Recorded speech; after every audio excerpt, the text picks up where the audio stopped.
I'm Michael Coe, filling in for Clifford Baines, who is fighting his nemesis atop of an abandoned clock tower.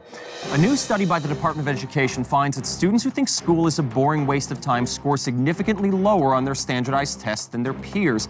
Are these exams biased against students who don't give a shit? Absolutely. These kids are placed at an unfair disadvantage. You know, students who don't care enough to read through to the end of a word problem have an 89% lower chance of answering it correctly. I mean, there's something wrong with that question. Yep, you're right. And the studies also show that students who randomly fill in answer bubbles to make a UFC logo on their answer sheet score consistently worse than their peers. How are the kids who don't care going to get ahead? That's right. Thank you. The deck is stacked against the child whose pencil breaks, and then he doesn't feel like getting up to go sharpen it, and so he just chews his fingernails for the rest of the We test. need to test these kids on what they know, not what we want them to know. But clearly this isn't just about the test, it's about the system as a whole. Should schools be doing more to reach out to students that don't care about school? Absolutely. There are no role models for these students in their textbooks. None. They just read about motivated people like George Washington and Frederick Douglass. What about all the historical figures who didn't give a fuck about anything? Yes, that's exactly right. You never hear about them. Calvin Coolidge's brother Thomas, he hung around the White House for years before he finally died of alcohol poisoning. Well, I mean, look, there's a larger issue at play here, which is that there is a big social stigma in this country again't lazy, self-centered assholes. Yes. And, you know, these kids are suffering because of it. You know, the purpose of school is to prepare our kids for the real world, and in the real world, people don't give a shit. People don't give a shit. Companies have started professional programs specifically for students who don't care. Of course,